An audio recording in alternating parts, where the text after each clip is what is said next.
Mm-hmm. Mm-hmm. Mm-hmm. Let's go.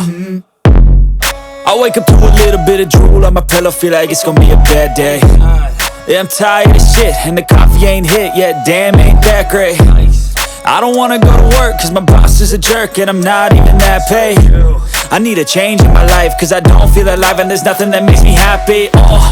Hold my beer for a minute, I'm about to quit my job, cash in for a ticket. I'm going on a trip and I don't plan to visit. I'm gonna stay there till I feel like I'm winning, and this is just the beginning. I need a big change, help me feel like living. I need a big swing, home runs I'm hitting, and I'll never look back, moving on till I get it all. And we all got dreams, we all want things, but what you gonna do for it? How you gonna move for it? What you gonna be? And do you believe you can do anything? But what you gonna do for it? How you gonna move for it? What you gonna be?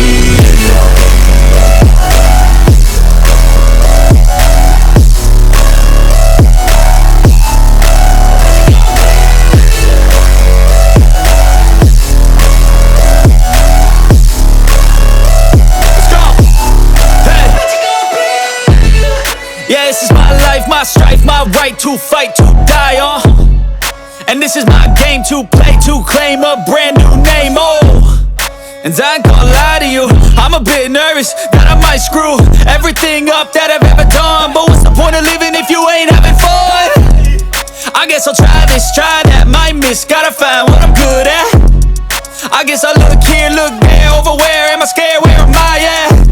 I gotta make it in this life, whatever makes me happy, know I'm doing things right. Sipping in the summer on a goose and Sprite, or find a nightclub for the end of the night, And we all got dreams, we all want things, but what you gonna do for it? How you gonna move for it? What you gonna be? And do you believe you can do anything? But what you gonna do for it? How you gonna move for it? What you gonna be?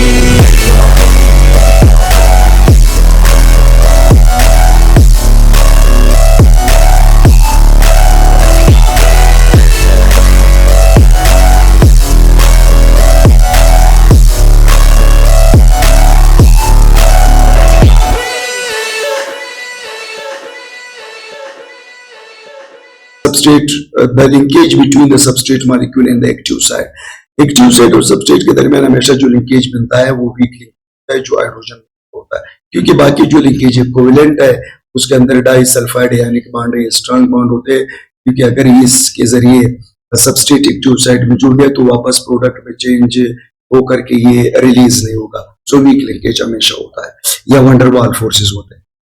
The activated pepsin, ये question मुझसे पूछ रहा है already activated enzyme, जब वो activated होता है, जब उसका पॉलीपेप्टाइड एक्टिव साइट से अमाइनो एसिड्स टूट जाते हैं HCl की मौजूदगी में, तो वो एक्टिव हो जाता है। जब हम एक्टिव एंजाइम की बात करते हैं तो ऑटोमेटिक बात, इसका जो करेक्ट ऑप्शन है वो क्या चीज है? ओलो enzyme. Apo enzyme regulatory enzyme, apo तब होता है जब वो पेप्सिनोजन की फॉर्म में होता है। तो क्वेश्चन मुझे हमें खुद बता रहा है कि एक्टिवेटेड पेप्सिन है। Reversible inhibitor affect the enzyme catalysed reaction by. अच्छा, सवाल ये है रिवर्सिबल इनहिबिटर, जब रिवर्सिबल की बात आती है तो हमें पता होना चाहिए कि रिवर्सिबल वो होता है जो वीक लिंकेज के जरिए अटैच होता है और सबस्ट्रेट बढ़ाने से वो वापस डिटैच हो सकता है।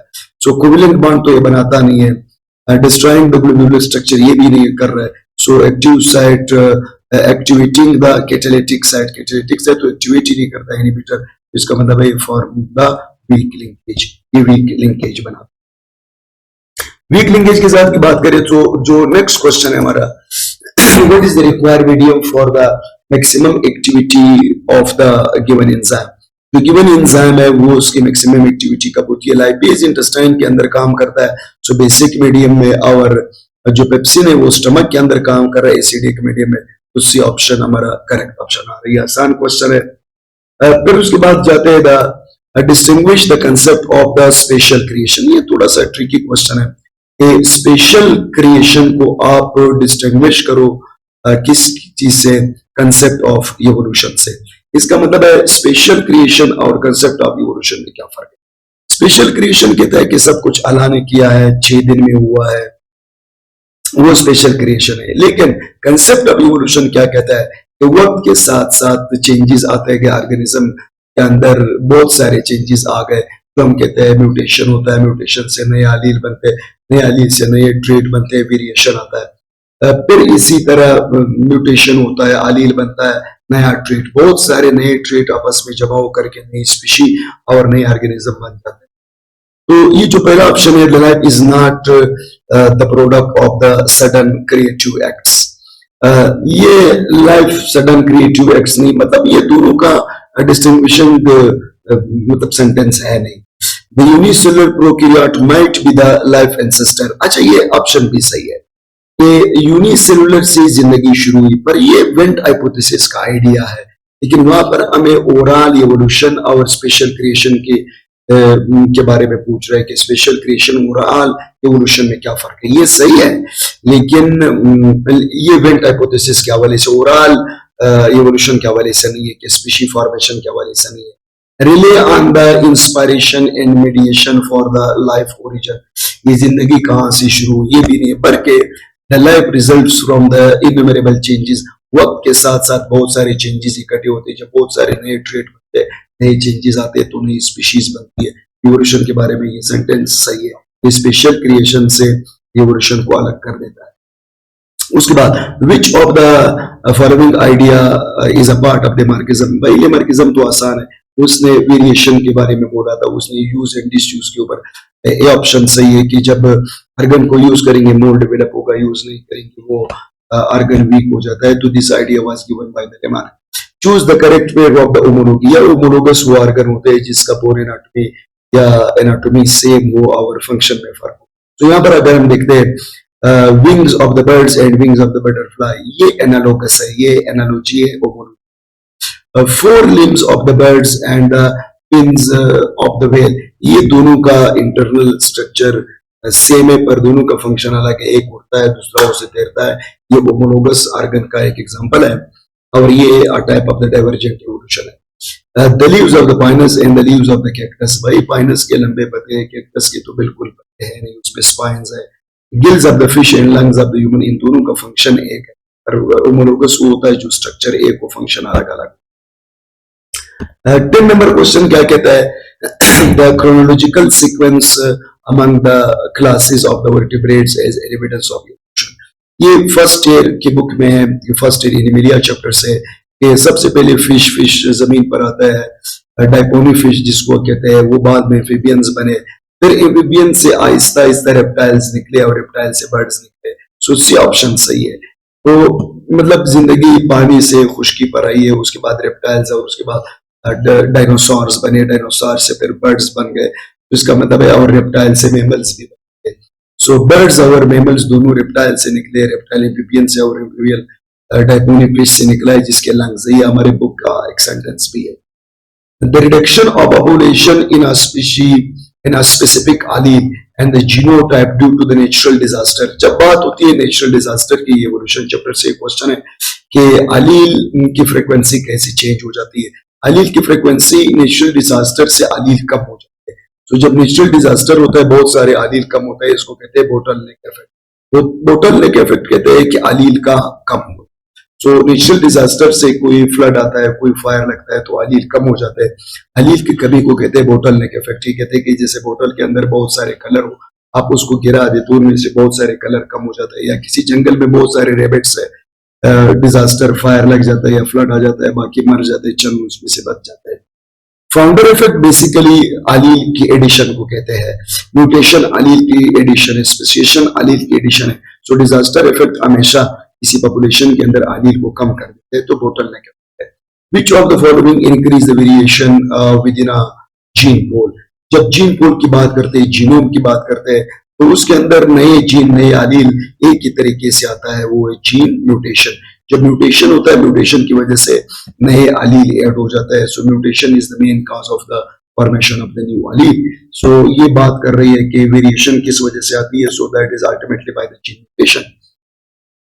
Identify the location of the mitral valve in the human heart. Mitral valve का दूसरा नाम है बाइकस्पिड, और बाइकस्पिड वॉल्व हम जानते हैं हमारे लेफ्ट साइड के अंदर मौजूद है। It is present between the left atrium and the left ventricle. ये स्ट्रेट फॉरवर्ड और आसान क्वेश्चन है। अच्छा, so question number 14, which of the following components are present both in the blood and, अब ब्लड और लिम्फ की बात कर रहे हैं। लिम्फ बेसिकली है क्या चीज? लिम्फ ब्लड वेसल जब फिल्टर हो जाता है, सॉरी ब्लड वेसल से जब फ्लूइड फिल्टर हो जाता है, टिश्यू फ्लूइड में आ जाता है, सो टिश्यू फ्लूइड में ये उसके बाद ये लिम्फ बन जाता है। सो यहाँ पर ब्लड वेसल और लिम्फ के कंपैरिजन की बात है। ब्लड वेसल से कभी लार्ज प्रोटीन नहीं निकलते हैं, तो इसका मतलब है ऑप्शन गलत है। ऑक्सीजन लिम्फ में आ सकता है, वाटर आ सकता है, पर ब्लड वेसल से लार्ज प्रोटीन लिम्फ वेसल में नहीं आता है। आरबीसी भी लिम्फ वेसल में नहीं होता, सो बी ऑप्शन भी गलत है। सी ऑप्शन में भी आरबीसी है। आप लिम्फ और ब्लड वेसल दोनों के अंदर कार्बन डाइऑक्साइड, ग्लूकोज और वाटर दोनों में हो सकते हैं। इवन वाटर लिम्फ में ब्लड वेसल से ज्यादा होते हैं। So the blood vessel the lymph contain more water as compared to the blood. So carbon dioxide भी, अच्छा इसके अंदर ऑक्सीजन भी है, लिम्फ में थोड़ा सा ऑक्सीजन भी मौजूद है, लेकिन यहाँ पर हम ऑक्सीजन की बात, इस ऑप्शन में ऑक्सीजन हमारे पास नहीं है। ऑक्सीजन ऊपर ऑप्शन में है और उसमें लार्ज प्रोटीन है, लेकिन लिम्फ के अंदर लार्ज प्रोटीन मौजूद नहीं है। So that option is the correct one. उसके बाद the blood flow in the vessel least depend on, vessel के अंदर से जब ब्लड फ्लो करता है वो कम से कम किस चीज पे डिपेंड करता है? Cross sectional area, A option cross sectional area पे डिपेंड करता है। सेक्शनल एरिया बढ़ाओगे तो ब्लड फ्लो ज्यादा होगी, ब्लड प्रेशर ज्यादा करोगे तो ब्लड फ्लो ज्यादा होगी, हार्ट बीट ज्यादा करोगे ब्लड फ्लो ज्यादा होगी, पर स्केलेटल मसल के ऊपर डिपेंड नहीं करता। So the skeletal muscle, this option is the correct one. C option के बाद ये थोड़ा सा ट्रिकी क्वेश्चन है, ये थोड़ा सा अजीब सा कंफ्यूज क्वेश्चन है। विच टी लिम्फोसाइट, सवाल पूछ रहा है टी लिम्फोसाइट्स, ये कौन सा टी लिम्फोसाइट है जो डायरेक्टली माइक्रोब को इन्वेड? अच्छा, अगर मैं कहूं तो मैक्रोफेज तो डायरेक्ट कर रहा है, न्यूट्रोफिल तो डायरेक्ट, मैक्रोफेज और जो न्यूट्रोफिल है ये डायरेक्ट इन्वेड करता है।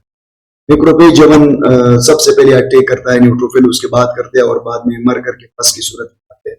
दो ऑप्शन मेरे पास रह गए, बी लिम्फोसाइट्स है और नेचुरल किलर है। सो बी लिम्फोसाइट्स को अगर मैं लगाऊंगा, उधर पूछ रहा है विच टी लिम्फोसाइट। अब कौन सा टी लिम्फोसाइट है? ये तो पहले सवाल ही गलत है कि कौन सा टी लिम्फोसाइट है। तो इनमें अगर मैं देख लूं, बी लिम्फोसाइट तो डायरेक्ट अटैक नहीं करता, वो एंटीबॉडीज बना रहा। लेकिन मैं बात करूं नेचुरल किलर सेल की, नेचुरल किलर सेल भी डायरेक्ट अटैक नहीं कर रहा है, क्योंकि वो इन्फेक्टेड सेल के ऊपर अटैक करता है और इन्फेक्टेड सेल के अंदर पैथोजन को मार देता है। वो डायरेक्ट माइक्रोब्स के ऊपर अटैक नहीं करता, इन्फेक्टेड सेल के ऊपर अटैक। तो अगर जो क्वेश्चन जिसने बनाया और जिसने की बनाई होगी, उसने ये सोचा कि मतलब बी लिम्फोसाइट्स तो टी का टाइप ही नहीं, सवाल में मुझसे टी पूछ रहा है तो बी तो पहले से ही निकल गया। तो करेक्ट ऑप्शन ज्यादा से ज्यादा एक करेक्ट ऑप्शन ए बनता है। सो लेट्स सी, चेकर के ऊपर डिपेंड करते हैं कि वो क्या कहता है। ऐसा ना हो उसने बी की में आ जाए। अगर बी लिम्फोसाइट सही आया, सी ऑप्शन सही हुआ, तो इसका मतलब है फिर क्वेश्चन इसने गलत बनाया, फिर क्वेश्चन के अंदर टी लिम्फोसाइट्स नहीं देना चाहिए था। कि कौन सा टी लिम्फोसाइट्स, तो बी तो टी का ही सही नहीं। तो ज्यादा से ज्यादा correct option natural killer cell है, लेकिन बाद में बी लिम्फोसाइट भी हो सकता है क्योंकि ये भी एंटीबॉडीज बनाता है और डायरेक्ट अटैक नहीं करता। वुमेन कट हर फिंगर, एक फीमेल ने अपना फिंगर काट दिया किचन के अंदर, which chemical substance cause the inflammation. जब हम इन्फ्लेमेशन की बात सुनते हैं तो इन्फ्लेमेशन की दो वजूहात हो सकते हैं। इन्फ्लेमेशन की मतलब सिम्टम्स क्या होता है? उसमें रेडनेस आता है, स्वेलिंग आती है, पेन और ये कौन काज करेगा? Histamine. So histamine is the correct option. Choose the mismatch. अब ये अजीब सा सवाल है, मिसमैच को एसिटाइल कोलाइन, अक्सर स्टूडेंट्स कंफ्यूज होंगे कि एसिटाइल कोलाइन का मैदे के गैस्ट्रिन से क्या ताल्लुक है। क्योंकि बेटा बात सुनो, एसिटाइल कोलाइन रिलीज होता है जब पीएनएस इंपल्सेस भेजता है। सो पीएनएस जब भी इंपल्स भेजेगा, चाहे वो लंग्स को भेजेगा, वो डाइजेस्टिव सिस्टम को भेजेगा। गैस्ट्रिन हमारा पैदा होता है वेगस नर्व से। सो वेगस नर्व जब आता है, गैस्ट्रिन हार्मोन को स्टिमुलेट करता है, तो एक तो प्रोटीन भी इसको स्टिमुलेट करता है, वेगस नर्व भी स्टिमुलेट करता है। So vagus nerve neurotransmitter acetylcholine release करता है कि इसको स्टिमुलेट करे, ये सही है। इंटेरोकाइनेज लाइपेज को कैसा एक्टिवेट करता है? इंटेरोकाइनेज डायरेक्ट एक्टिवेट नहीं करता, इंटेरोकाइनेज एक्टिवेट करता है ट्रेप्सिनोजिन को ट्रेप्सिन में कन्वर्ट कर देता है। वो ट्रेप्सिन जा करके बीच में इंटरमीडिएट कंपाउंड है उसको एक्टिवेट करेगा और वो जा करके लाइपेज को, सो ये इनडायरेक्ट लाइपेज को एक्टिवेट कर रहा है, ये ट्रेप्सिन को, और ट्रेप्सिन कर लाइपेज को एक्टिवेट करता है, ये भी सही है। इमल्सिफिकेशन फेड ड्रॉपलेट्स को कहते हैं। अच्छा, काइलोमाइक्रोन आपके फर्स्ट ईयर डाइजेशन चैप्टर से है। काइलोमाइक्रोन के अंदर लिपिड और प्रोटीन है। सो कोलेस्ट्रॉल तो लिपिड है लेकिन कार्बोहाइड्रेट प्रोटीन नहीं है, तो D option is the correct one. ये मिसमैच है, बाकी तकरीबन इनडायरेक्टली या डायरेक्टली मैच होते हैं। विच protein present in the wall of the alveoli? Alveoli के वॉल में कौन सा प्रोटीन है? क्लियर कट क्वेश्चन है। कोलाजिन है। कोलाजिन एल्वेलाई की इलास्टिसिटी देता है, ये कंट्रैक्ट एंड मतलब एक्सपेंड और कंट्रैक्ट करता है। वापस जब हम सांस देते हैं एक्सपेंड हो जाता है, ये उसको कंट्रैक्ट करेगा। अगर ये कोलाजिन टूट गया तो इसे एम्फिजिमा डिजीज हो सकती है, और इसका जो साइज है, साइज हमारे लंग्स का जो वॉल्यूम बढ़ जाएगा। एक डे स्टूडेंट्स में इसको लगा दूं जरा। और जो नेक्स्ट क्वेश्चन है, क्वेश्चन नंबर 20, ये कह रहे कि which of the following, sorry ये 21 पर आ गया, which of the following act as an enzyme activator? कौन सा एंजाइम एक्टिवेटर है? एरेप्सिन डायरेक्ट एंजाइम है, pepsinogen, trypsinogen. So enterokinase activator है, क्योंकि ये ट्रिप्सिनोजिन को ट्रिप्सिन में कन्वर्ट कर देता है। So how would you classify a bacterium having the group of 2 or more flagella at one pole? अगर एक पोल पर एक फ्लैजेला होता तो उसको कहते थे मोनोट्राइकस। अगर दोनों पोल्स पर एक एक होता तो उसको एम्फी। अगर पूरे सेल के ऊपर होता है पीरी, इसको कहते हैं लोपोट्राइकस। ये हमारी बुक का सेंटेंस है, बुक के सेंटेंस से क्वेश्चन उठाया गया है। And the question number 20, which of the following bacteria is used for? कौन सा बैक्टीरिया यूज होता है developing the vaccine against the tuberculosis? Tuberculosis के खिलाफ हम वैक्सीन बनाने में कौन सा बैक्टीरिया यूज करते हैं? तो इसमें से जो ये ऑप्शन है, ये ऑप्शन तो बिल्कुल अटैक करता है ट्यूबरक्लोसिस, काज करेगा माइकोबैक्टीरियम ट्यूबरक्लोसिस। ई कोलाई मतलब ये वैक्सीन बनाने में इस्तेमाल ही नहीं होता, क्योंकि इसके अंदर वो एंटीजन नहीं है जिसको हम वैक्सीन के तौर पर इस्तेमाल करें टीबी के खिलाफ। सल्मोनेला एक रेसिटिक बैक्टीरिया है जो डाइजेस्टिव सिस्टम पे अटैक करता है और अंडे में और दूध में पाया जाता है। तो ये जो असल में जो रिसेप्टर होते हैं, हमारे जो वैक्सीन के तौर पर हम इस्तेमाल करते हैं, बैक्टीरिया का रिसेप्टर इस्तेमाल करते हैं। सो माइकोबैक्टीरियम बोवस के सरफेस पे जो एंटीजन मौजूद होता है, उस सरफेस के जो एंटीजन है वो मैच होता है माइकोबैक्टीरियम ट्यूबरक्लोसिस के साथ। सो इसके एंटीजन को हम यूज करके एज अ वैक्सीन के तौर पर बंदे को देते हैं, उसका इम्यून सिस्टम एक्टिवेट करते हैं। If the bacteria can grow in the presence or absence of the oxygen, clear cut question है। अगर ऑक्सीजन हो या ना हो तो ये ग्रो करेगा। एरोबिक ऑक्सीजन में, एनएरोबिक ऑक्सीजन के बगैर, माइक्रो कम ऑक्सीजन पे, सो ये फैकल्टेटिव है, क्योंकि फैकल्टेटिव उस बैक्टीरिया को कहते हैं जो ऑक्सीजन के बगैर भी रह सकते हैं और ऑक्सीजन की मौजूदगी में भी। Which testicular cell in the human mail?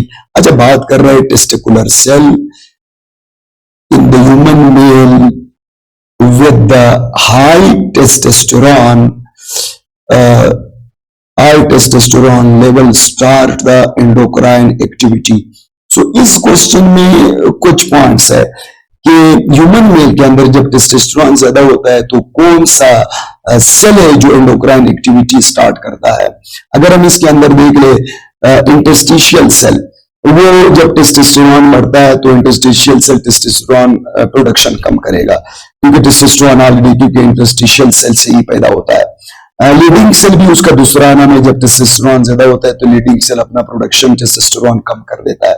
Spermatogonial cell तो एंडोक्राइन एनी। असल में ये ऑप्शन सर्टोली है, क्योंकि सर्टोली वो सेल है जब टेस्टोस्टेरोन बढ़ जाता है और टेस्टोस्टेरोन बढ़ने से स्पर्म का प्रोडक्शन ज्यादा होता है, तो स्पर्म प्रोडक्शन के बाद सर्टोली सेल इनहिबिन पैदा करता है और इनहिबिन एफएसएच और एलएच को बंद कर देता है कि और स्पर्म ना बने। सो ये इनडायरेक्टली सर्टोली सेल को एक्टिवेट करेगा कि वो इनहिबिन हार्मोन प्रोड्यूस करे, क्योंकि हाई टेस्टोस्टेरोन से स्पर्म का प्रोडक्शन ज्यादा हो जाता है। Which layer of the uterus composed of the contractile muscle? Uterus के अंदर कौन सा मसल्स कंट्रक्टाइल है? एंडोमेट्रियम नहीं है, पेरीमेट्रियम। सो मायोमेट्रियम है जो यूट्रस का सबसे थिक लेयर है और उसके ऊपर ऑक्सीटोसिन के रिसेप्टर है। जब ऑक्सीटोसिन आता है तो ये लेयर एक्टिवेट होता है और ये कंट्रैक्ट होता है जिसकी वजह से बर्थ काज होती है। सो इसके ऊपर ऑक्सीटोसिन के रिसेप्टर भी मौजूद है। तो ये ऑक्सीटोसिन। तो क्वेश्चन नंबर 26 में which of the endocrine gland responsible for the failure in the ovulation? अच्छा, ओवुलेशन के लिए हम जानते हैं कि 14 डेज को होता है और पिट्यूटरी ग्लैंड से जब LH हार्मोन आता है। सो जब LH हार्मोन पिट्यूटरी ग्लैंड से ना आए तो ओवुलेशन नहीं होता, ओवुलेशन फेल हो जाता है। सो पिट्यूटरी ग्लैंड है जो LH को रिलीज करता है। Identify the exact function of the ATP hydrolysis during the muscle contraction. Muscle construction के दौरान एटीपी का काम क्या होता है? सो जब एटीपी मायोसिन एड के साथ मायोसिन और एक्टिन बॉन्ड बनाते हैं, बॉन्ड बनाने के दौरान जब उसके साथ एटीपी बाइंड होता है तो वो बॉन्ड टूट जाता है। सो जब एटीपी, यहां पर बात हुई एटीपी हाइड्रोलाइज, जब एटीपी हाइड्रोलाइज हो जाती है it will energize the myosin और उसको एक्सटेंड कर देता है, एक्टिन और मायोसिन के दरमियान बॉन्ड बन जाता है। सो इस दौरान क्या होता है? Formation of the cross bridge. जब एटीपी हाइड्रोलाइज होती है तो क्रॉस ब्रिज की फॉर्मेशन होती है। क्रॉस ब्रिज टूटेगा नहीं, क्रॉस ब्रिज टूटने के लिए सिंपल एटीपी बाइंड होता है तो क्रॉस ब्रिज टूट जाता है। एंड डिस्प्लेसमेंट रेट्रोमायोसिन कैल्शियम से होता है, कैल्शियम को रिलीज करने में भी इसका रोल नहीं है। सो असल में जब एटीपी हाइड्रोलाइज होता है मायोसिन को एनर्जाइज करके एक्टिन की तरफ एक्सटेंड कर देता है तो बॉन्ड बना देता है। The reason behind the slow healing of the cartilage is cartilage के अंदर slow healing क्यों होता है? इसमें मिनरल नहीं है, B option absence of nerve supply है, absence of the blood supply. जब ब्लड सप्लाई कम होती है तो उसका हीलिंग प्रोसेस स्लो होता है क्योंकि उसको न्यूट्रिएंट्स वगैरह सही नहीं मिलते।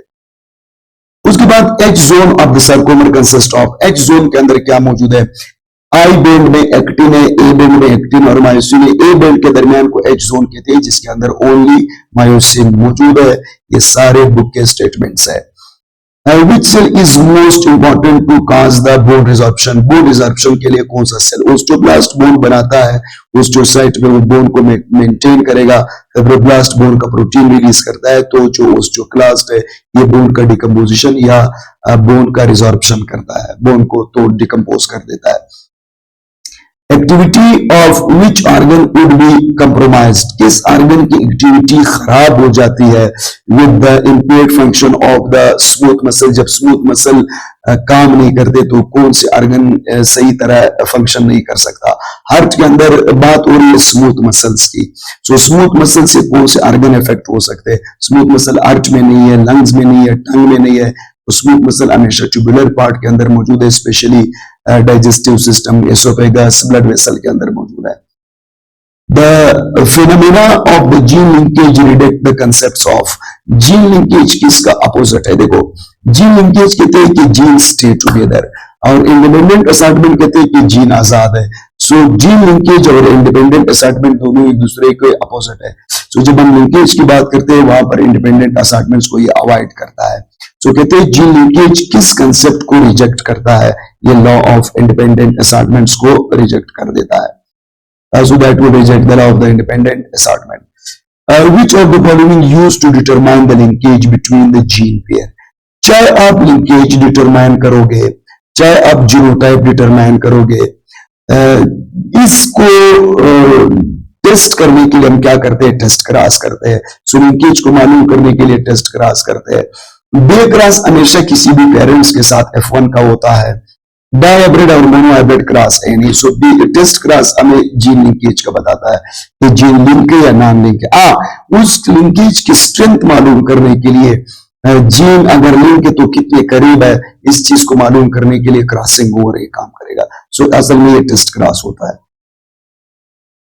The process by which the unwanted structure are engulfed and digest within the lysosome is termed as। Lysosome unwanted organ को जब डाइजेस्ट करता है या अनवांटेड स्ट्रक्चर को जब डाइजेस्ट करता है तो उसको कहते हैं ऑटोफेगी। ऑटोफेगी का मतलब ये सवाल हमसे पूछ रहा है which of the unwanted structure उसके अंदर ऑर्गेनेलीज कुछ भी आ सकता है। अगर इस नहीं लिखा होता कि वो सेल को मार देता है, एपोटोसिस करता है, तब ऑटोलाइसिस था। Fluidity of the biological membrane is maintained by, biological membrane की फ्लूइडिटी किस वजह से, जो हम फ्लूइड मोजाइक मॉडल है, फ्लूइड मोजाइक मॉडल हमें बताता है कि मेम्ब्रेन की फ्लूइडिटी लिपिड की वजह से और उसके अंदर जो प्रोटीन है वो मोजाइक फॉर्म में होता है। ये सेंगर एंड निकोलसन ने जो फ्लूइड मोजाइक मॉडल पेश किया था 1972, वो कहता है कि फॉस्फोलिपिड मेम्ब्रेन के अंदर एक ओशियन जैसा होता है, लिपिड एक ओशियन बनाता है और उसके अंदर प्रोटीन फ्लोट करते हैं, तो इसका मतलब है फ्लूइडिटी या ocean nature of the membrane is due to the phospholipid. हाँ, फैटी एसिड, उस फॉस्फोलिपिड के अंदर जो फ्लूइडिटी है वो लिक्विड है या सॉलिड है, तो ये डिपेंड करता है फैटी एसिड के ऊपर, लेकिन बेसिकली जो फैटी एसिड तो डायरेक्ट नहीं है, वो इनडायरेक्ट है, डायरेक्ट फॉस्फोलिपिड है। Which of the following identify independently reproduce in the cell, कौन सी ऑर्गेनेली जो सेल के अंदर इंडिपेंडेंटली प्रोड्यूस हो जाती है, so that is the chloroplast, क्योंकि इसका जो इवोल्यूशन है वो भी इंडिपेंडेंट है और chloroplast as a cell inside the cell काम करता है, ये सेल के अंदर एज अ सेल के तौर पर इंडिपेंडेंट होता है, अपना खुराक अपना ये फूड बना रहा है और अपना प्रोटीन खुद बनाता है, डिवीजन बाइनरी फिजन से करता है। Which statement best describe the differences of the prokaryote cell from the eukaryote? Prokaryote और eukaryote cell को क्या बेस्ट मतलब डिफरेंशिएट कर सकता है? पहला स्टेटमेंट है प्रोकैरियोटिक सेल के अंदर मेम्ब्रेन बाउंडेड ऑर्गेनेल है, तो बिल्कुल गलत है। ए बी है प्रोकैरियोट सेल के अंदर राइबोसोम 50 और 30 ऐसे और यूकैरियोट के अंदर राइबोसोम 60 और 40 ऐसे। ये जो स्टेटमेंट है बी ऑप्शन का ये सही है। अच्छा, सी ऑप्शन में कहता है प्रोकैरियोटिक सेल का डीएनए डबल स्ट्रैंडेड है, ये सही है, लेकिन यूकैरियोट का सर्कुलर है, ये गलत है। प्रोकैरियोट सेल मल्टी सेलुलर होते हैं प्रोकैरियोटिक, ये यूनिसेलुलर है, मल्टी सेलुलर नहीं है। So B option is the of the action potential along the neuron. Neuron के साथ एक्शन पोटेंशियल के बारे में कौन सा सही है? देखो बेटा पहले दिया एक्शन पोटेंशियल, जब हम एक्शन पोटेंशियल की बात करते हैं इस क्वेश्चन के अंदर, एक्शन पोटेंशियल हमेशा होता है एग्जाम में, so that is always in the exam, ये चीज याद रखो। तो एग्जाम जब इंपल्स को पास कर देता है वो साइनेप्टिक नोड से पास हो जाता है और पोस्ट साइनेप्टिक न्यूरॉन को मिलता है, सो एक्शन पोटेंशियल एग्जाम के साथ ट्रेवल करता है और एग्जाम से साइनेप्टिक क्लेफ्ट से पास होकर के नोड से न्यूरोट्रांसमीटर रिलीज होकर के पोस्ट साइनेप्टिक को ये इंपल्स पास करेगा। शिवान सेल तो एक्शन पोटेंशियल करता नहीं, सेल बॉडी नहीं, डेंड्राइट्स नहीं, सो असल में एक्शन पोटेंशियल काम है एग्जाम का, एग्जाम से पोस्ट साइनेप्टिक को। ये एरो बता रहे कि एग्जाम से इंपल्स पास होता है पोस्ट साइनेप्टिक न्यूरॉन को। The concentration of the sodium potassium ion during the resting, कहते हैं रेस्ट के दौरान सोडियम पोटेशियम का मतलब कंसेंट्रेशन क्या होता है?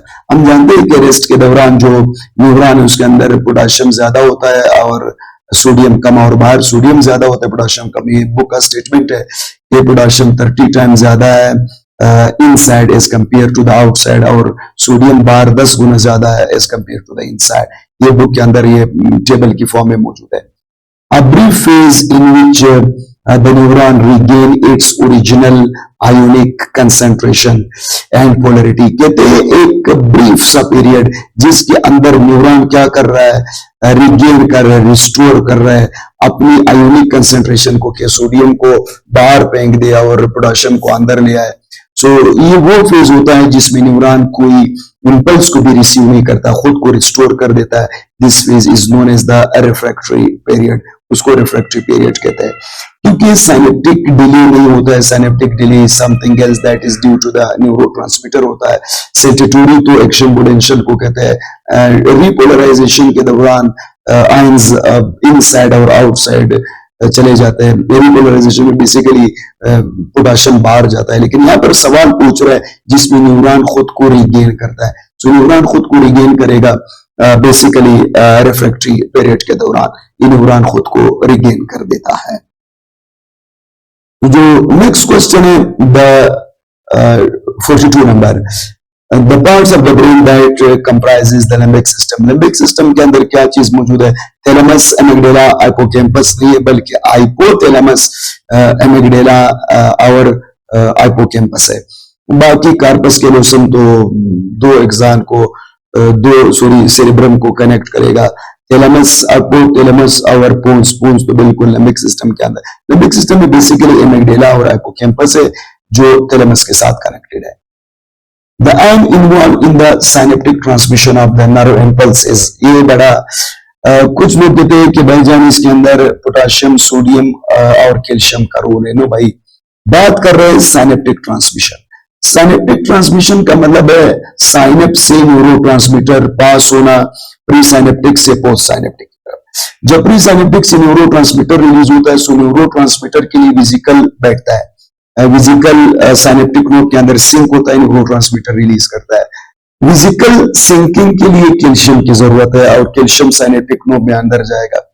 कैल्शियम के अंदर जाने के लिए वोल्टेज +35 होना चाहिए जिसपे कैल्शियम गेट खुलता है, और कैल्शियम गेट के लिए +35 वोल्ट चाहिए, वो सिर्फ और सिर्फ सोडियम के अंदर जाने से होता है। तो जब न्यूरॉन के अंदर सोडियम अंदर जाता है, वोल्टेज साइनेप्टिक नोड में +35 हो जाता है, उसके दौरान कैल्शियम गेट खुलता है, कैल्शियम अंदर चले जाता है, वो साइनेप्टिक विजिकल के साथ बाइंड होते हैं और न्यूरोट्रांसमीटर रिलीज करता है। सो इसमें दो आयंस का रोल है, सोडियम एंड कैल्शियम। पोटाशियम इसमें नहीं है, क्योंकि पोटाशियम की वजह ये होती है जब सोडियम अंदर गया, वोल्टेज +35 हुआ, उसके बाद कैल्शियम गया और वो न्यूरोट्रांसमीटर साइनेप्टिक विजिकल को बिठा करके न्यूरोट्रांसमीटर रिलीज करता है। जब कैल्शियम वापस बाहर जाता है तो वोल्टेज चेंज होता है, तब उसे कैल्शियम अंदर नहीं जाएगा। सो सोडियम के अंदर जाने से कैल्शियम अंदर जाता है, कैल्शियम के अंदर जाने से साइनेप्टिक विजिकल बैठ जाते हैं और न्यूरोट्रांसमीटर रिलीज हो जाता है। The correct sequence of the 4 elements of the nerve pathway, nerve pathway के जो 4 एलिमेंट्स है रिफ्लेक्सेस के दौरान वो कौन से? ये क्लियर है कि पहले तो रिसेप्टर है, लेकिन यहाँ पर रिसेप्टर नहीं है, सेंसरी न्यूरॉन मैसेज लेके जाता है, वो देता है एसोसिएटेड न्यूरॉन को, एसोसिएटेड मोटर को और मोटर मसल इफेक्टर को। सो ये करेक्ट सीक्वेंस है। ये पॉलीसाइनेप्टिक रिफ्लेक्सेस, कभी मोनोसाइनेप्टिक भी होता है जो डायरेक्ट सेंसरी न्यूरॉन से मोटर न्यूरॉन को देता है। अगर मोनोसाइनेप्टिक आ जाए तो फिर सेंसरी से मोटर उसमें एसोसिएटेड नहीं है। तो मसल से तो शुरुआत नहीं होते, मोटर न्यूरॉन से नहीं होते, एसोसिएटेड से नहीं होते, ये ऑप्शन सही है। In human the memory storage for the behaviour और सोशल मेमोरी जो हमारी स्टोर होती है वो सेरिबेलम में। अगर जनरल मेमोरी की बात करें तो वो सेरेब्रम के अंदर, लेकिन अगर वो बिहेवियर उसने मेंशन किया है या सोशल बिहेवियर की जो मेमोरी है वो हमारे सेरेबेलम में। असल में जो पर्सनैलिटी है और वो भी सेरेब्रम के अंदर है, लेकिन हमारे बुक के अंदर लिखा है कि cerebellum store the behaviour memory and social memory. Choose the correct pairing, correct pairing कौन सा है कि chemical nature of the hormone, कौन सा हार्मोन और कौन सा ग्लैंड। ये ऑप्शन में प्रोटीन हार्मोन है और ये इसका कौन सा हार्मोन प्रोटीन है, इंसुलिन है, कहां से आता है, पेनक्रियास से, ये तो सही है। स्टेरॉइड लिपिड है, कार्टिसोल, बेशक कार्टिसोल या कार्टिसोल हार्मोन हमारा लिपिड है, लेकिन वो थायमस से नहीं एड्रिनल ग्लैंड से आता है। एक और है केटीकोलामाइन, ये अमाइनो एसिड डेरिवेटिव्स की बात कर रहा है। एस्ट्रोजन, नो एस्ट्रोजन लिपिड है, ये नहीं है। Monoamine derivatives, yes thyroxine monoamine है, पर वो थायराइड से आता है, पैराथायराइड से नहीं आता। सो ये option is the correct one. Which phyla exhibit the first true coelom? Annelida, ये बुक के सेंटेंस में लिखा है। Annelida जो फाइलम है इसके अंदर अर्थवर्म आता है, इसके अंदर पहला सिलोम आया है, क्योंकि इससे पहले जो फाइलम है बोरिपेरा है या सेलेंट्रेटा है या उसके अंदर ये नहीं है। Which invertebrate exhibit the large and the complex brain, highly developed capability to learn?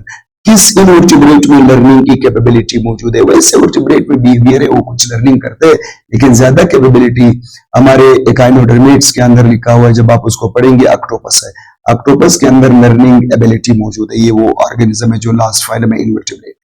Arthropods, पहले तो ये देखो कि ये 54% of the animal of the kingdom Animalia है, सबसे ज्यादा एनिमल है। ये क्यों ज्यादा सक्सेसफुल है? Diversity and articulation of the exoskeleton, ये असल में इसके मेन सक्सेसफुल होने की वजह है डाइवर्सिटी एंड आर्टिकुलेशन। आर्टिकुलेशन जब आप नाम सुनोगे तो ये ज्वाइंट्स का को रिप्रेजेंट करेगा, क्योंकि बोन के दरमियान जो ज्वाइंट्स है उसको आर्टिकुलेशन कहते हैं। तो कहते हैं इसके एक्सोस्केलेटन में ज्वाइंट्स मौजूद है और ज्वाइंट उसकी बॉडी को मुख्तलिफ तरीके से मूवमेंट में मदद करता है। सो इसकी डिफरेंट टाइप का मूवमेंट भी कर सकता है। और आर्टिकुलेशन ज्वाइंट्स और इसके जो अपेंडेजेस है वो मुख्तलिफ पर्पज के लिए इस्तेमाल भी कर सकते हैं। सो उसके लिए ये जो एक बेसिक एडाप्टेशन है जो इसको सक्सेसफुल बना देते हैं बाकी इनवर्टिब्रेट से। वेल डेवलप्ड रिप्रोडक्टिव सिस्टम नहीं है, हेमोसील कैविटी नहीं है, बायलेटरल सिमेट्री नहीं है। सो ये जो फर्स्ट ऑप्शन है वो सही है। Which of the following virus having the double stranded RNA?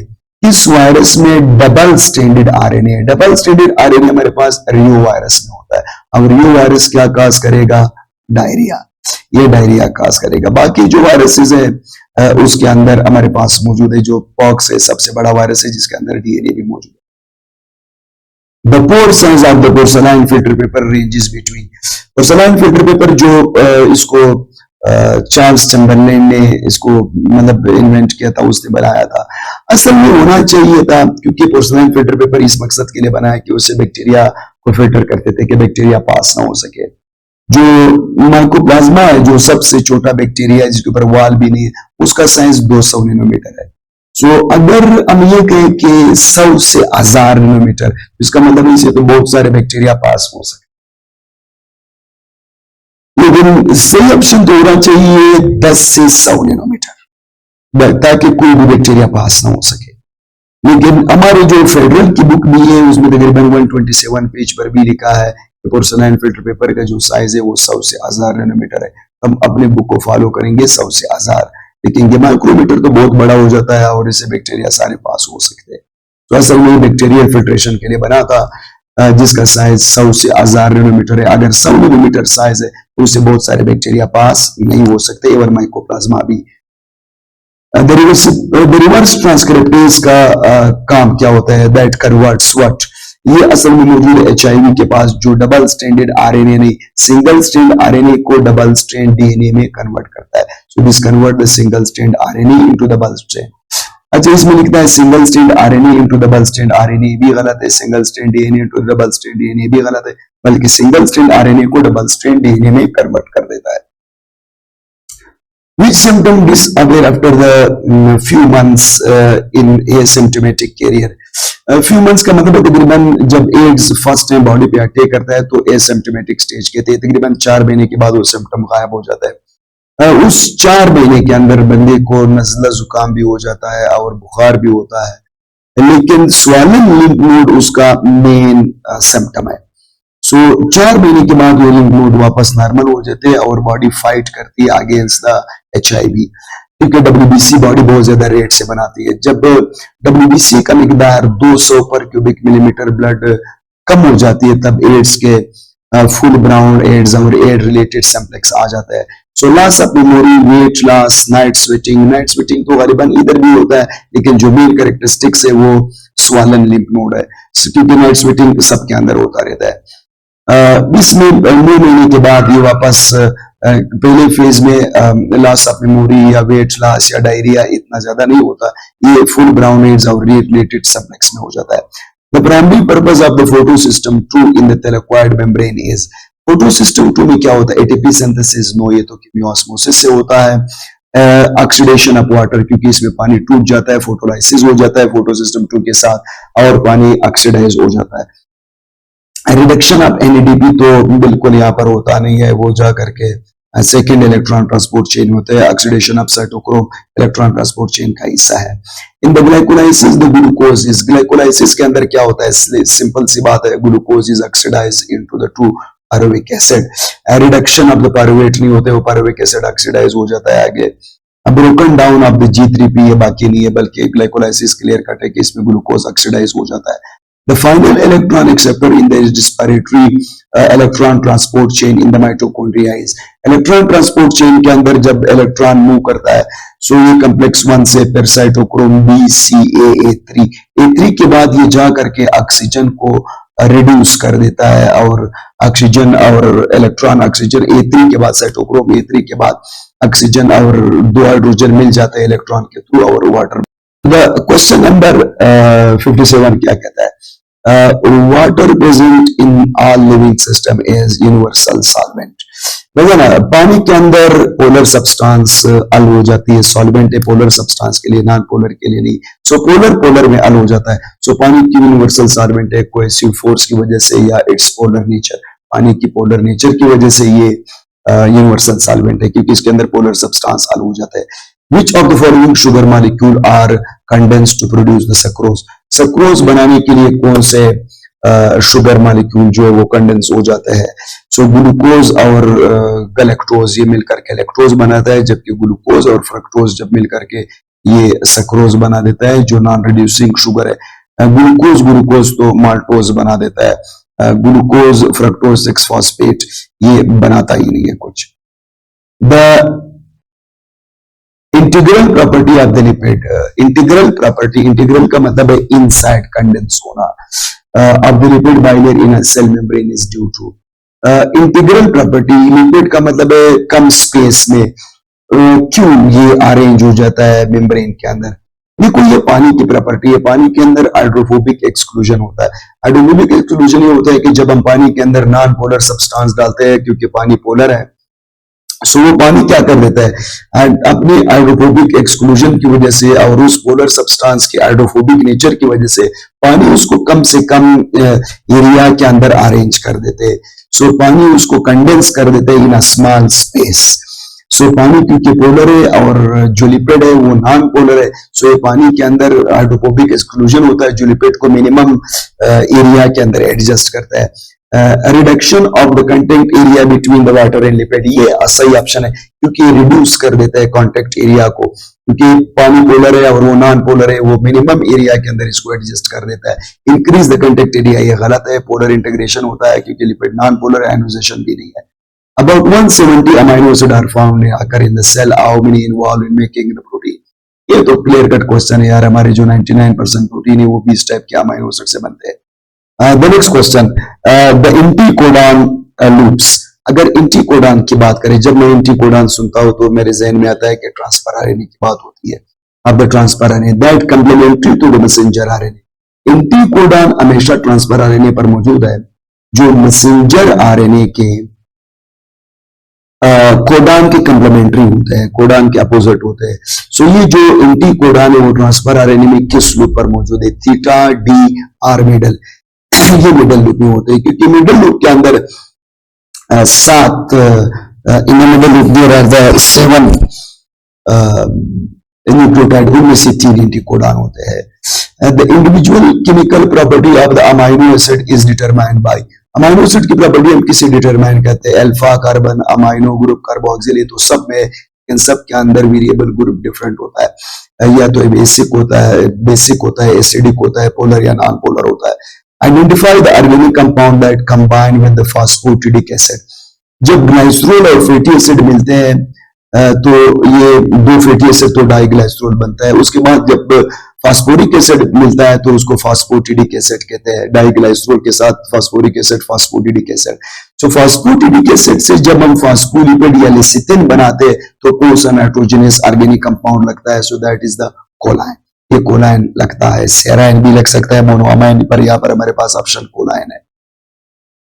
The biopolymer that make the fungal cell wall, fungi का सेल वॉल किसका बना है? काइटिन का। The chitin is the nitrogenous polysaccharide और ये कॉम्प्लेक्स पॉलीसैकेराइड है। पेक्टिन नहीं है क्योंकि उसके अंदर लैक्टोज है, और लिग्निन तो शुगर है नहीं, पेप्टिडोग्लाइकेन भी नहीं है, ये बैक्टीरिया में। The main function of the गाल्जी complex is, गाल्जी complex का फंक्शन क्या है? लिपोजेनेसिस, लिपिड बनाना, नो ये नहीं है। प्रोटीन सिंथेसिस, ये रफ और स्मूथ एंडोप्लाज्मिक रेटिकुलम का काम है। डिटॉक्सिफिकेशन, ये स्मूथ का काम है। सो जो सी ऑप्शन है, packing of the substance and the packing and processing of the cell secretion, ये सेल के अंदर सब्सटेंस को पेक करता है और उसको सेल से बाहर सिक्रेट कर देता है। सो डी स्टूडेंट्स, इनमें से आपने देख लिया 1-2 ऐसे क्वेश्चन थे जो हमारे बुक के सेंटेंसेस नहीं थे। तकरीबन 65% जो क्वेश्चन थे they were totally the book sentence. So book को ज्यादा से ज्यादा पढ़े, इंशाल्लाह ताला टेस्ट आसान है। पीएमसी के लिए क्वेश्चन को समझने की कोशिश करें, जैसे मैंने क्वेश्चन के अंदर कुछ पॉइंट्स हाईलाइट किए। सो पहले क्वेश्चन को समझ ले। देखो एमसीक्यूज करेक्ट करने के लिए 3 बेसिक रूल होते हैं। सबसे पहले आपका कंटेंट क्या, आपका नॉलेज कितना मजबूत है, फिर उसके बाद क्वेश्चन अंडरस्टैंडिंग पावर, आप क्वेश्चन को समझने की कोशिश करें, और उसके बाद जो तीसरा रूल है वो है नर्वस, आप अपने नर्व्स को कंट्रोल करें, नर्वस नहीं होना आपने। और खासकर एक बात मेरी याद रखो, एमसीक्यूज कॉल करने के लिए कुछ क्लियर कट क्वेश्चन है, जैसे कितने अमाइनो एसिड है, 20 है, या वेरिएबल ग्रुप अमाइनो एसिड के नेचर को डिटरमाइन करते हैं, तो क्लियर कट क्वेश्चन है। जिस क्वेश्चन में आप कंफ्यूज हो जाते हो, ये मेरी बात याद रखो, उसमें ये होता है कि आपको करेक्ट ऑप्शन का पता नहीं चलता, तो पहले आप उनमें से रॉन्ग ऑप्शन निकाल। आप 1 2 ए बी या सी डी बी सी आपने रॉन्ग निकाल दिए, अब आप कहते हैं कि यार ये दो तो टोटली रॉन्ग है।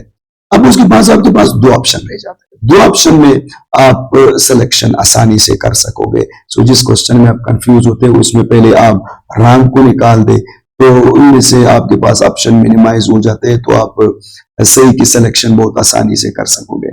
थैंक यू डियर स्टूडेंट्स, मिलेंगे इंशाल्लाह ताला नेक्स्ट वीडियो के साथ।